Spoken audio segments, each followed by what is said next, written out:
we have to understand discipleship.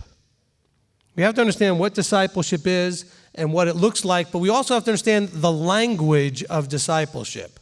There are certain phrases, idiomatic concepts, metaphors, there are things that are said that you understand, oh, this is talking about a discipleship relationship. Now, in discipleship in the first century, there was the concept of taking upon yourself the yoke of your teacher. Of course, that's what you heard in mainstream church, right? Okay? This verse, of course, is not talking about, oh, that Old Testament was a yoke and a burden, now we're free and coming under the Messiah. No, the yoke was an understanding of the requirements of discipleship under that teacher. The Father reveals the Son, and the Son reveals the Father. None comes to me unless the Father draws, but also it says here that no one knows the Father unless the Son shows it and reveals it. Each one is, the burden of responsibility for revealing is on each of them. They need to reveal each other to those who they choose when they choose. I've heard of people almost suicidal and some even suicidal because they felt like they weren't doing enough and that people were not going to be saved because they didn't do enough. That they were personally going to be responsible for people who were not going to be saved because they didn't put enough effort in. This is insanity. Now, we're supposed to be transforming and conforming into His image. And He's telling you part of that is a humble heart. So are you working on getting your heart to be a humble heart? See, we've got a huge problem with pride, ego. Oh, and it looks a lot of times like we're being very humble, but we have a lot of pride about our humility. Of course, the other side of the pride issue is those that are running around that are actually being addressed in this verse who think they're so clever and think they figured everything out. And they really haven't. But they're out there, on YouTube and Facebook trying to tell everybody how smart they are and how they figured everything out. Be careful, okay? I can introduce you to a whole bunch of elementary school kids who think they're exactly like that. Now, by the way, we've talked about this a lot, about judging versus judgment. Absolutely, we are instructed to look at and observe the fruit of someone. But that's judgment, not judging. Okay? You might be judging the fruit. In other words, you're using your judgment to go, okay, that's good fruit or bad fruit. But you're not judging the person who's doing whatever it is that's bearing the good or bad fruit by saying, well, that person's a sinner, that person's a loser, that person's a horrible person. See, that's judging.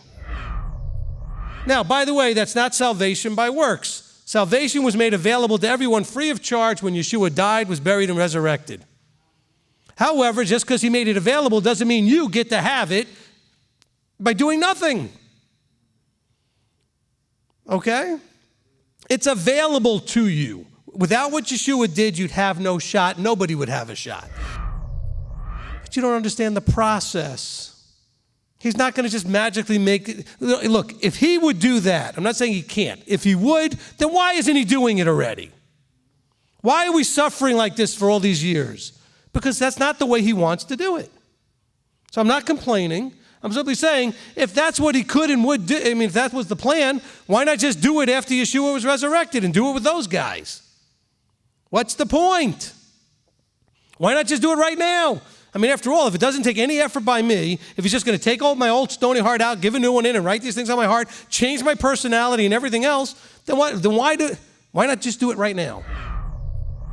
You want to know what the one salvation issue is? That's it. Remember I talked about this in previous teachings. The one salvation issue is, are you becoming the type of person that He wants to live with forever? Okay, that's the one salvation issue. Forget all the other things that people say, well, is that a salvation issue? Stop all that nonsense. Okay? The Deuteronomy 8:2 tests whether or not you're becoming the type of person He wants to live with forever. Because some of us will say, oh, but I've shared these things with my friends and family members, and they've just ignored it all. Well, they don't have ears to hear, so they're not being held responsible.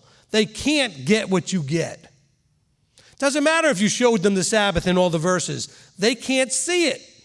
Until they're given eyes to see, ears to hear, and a heart to receive, it doesn't matter what you say. So what is that talking about? Basically, you get a hardening of the arteries, spiritually speaking, when you're feeding on all kinds of terrible, fatty, non-healthy stuff. Okay, these people have been feeding on all the wrong stuff for so long that they're unable to have the truth swim upstream against all of that clogged artery junk. And they can't see. You know why? Because out of the overflow of the abundance of the heart. If I tell you something that completely goes against everything that you've put into that heart, you're not likely to receive it very well. This verse has been interpreted, I'm sure many have heard, but he's referring to the fact that they're seeing him. That's not what this is talking about. It's talking about the fact that they're understanding the scriptures on a level that the others were not being taught because the true teacher now is explaining everything. Because a lot of the stuff that was in the Old Testament in parables and in prophecy was not explained. He was just said, this is prophetic. This is what's going to happen. Speak to the people and tell them this, this, and this. He says, but look, all those people have always wanted to understand what I'm explaining to you right now. So, I know everybody loves to spend as their Olympic sport. They want to figure out end time events. Okay, there are no gold medals for figuring out the end times. Okay?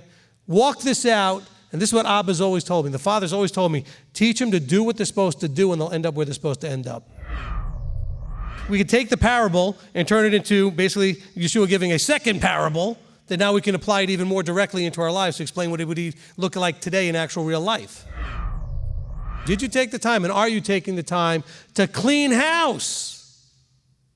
See, unfortunately, most people, this is the analogy I always like to use. It's kind of like you came out of wherever you were, all burdened down with all kinds of stuff, and you're taking each one of the items one at a time, and you're looking at it and going, okay, is this safe to keep? And you're deciding whether or not to put it down. It's hard, though, to put things down.